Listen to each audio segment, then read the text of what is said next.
बाहेर जाऊ नको, मनाला सांगायचं, वेळोवेळी त्याला इथे आणायचं, बाहेर पडायचं नाही. जसं पोराकडे आपण 4 वेळेस लक्ष देतो ना, पोरग जर कथेच्या बाहेर चाललं, पोरग जर घराच्या बाहेर गेलं तर आपण दरवाजा लावतो, इथंच बस, त्याला हाणून मारून त्याला घरात बसायला लावतो. ते घरात बसल्या बसल्या कोणी येणार असलं का त्याला आपण झोळीत टाकतो.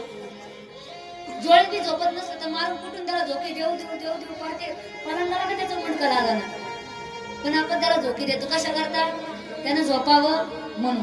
तसं मनाला फटके द्यायचे, मनाला मारायचं, मनाला सांगायचं, कुठं ना जाता फक्त कथेमध्ये आला पाहिजे. बाहेर गेला पुन्हा मनाला चटके द्यायचे, तू अजून त्या ठिकाणी बाहेर पडतोय, तुझं काही खरं नाही. आणि हे ज्या दिवशी तुम्ही तुमच्या मनाला सांगाल त्या दिवशी मला असं वाटतं की त्या दिवशी खरी कथा तुम्हाला ऐकायला मिळेल. त्याच दिवशी तुमची कथा त्या ठिकाणी फलरूपाला जाईल. त्याच्यानंतरच तुम्हाला त्या ठिकाणी त्याचं चिंतन होईल, त्याच्यानंतरच कथा आठवेल.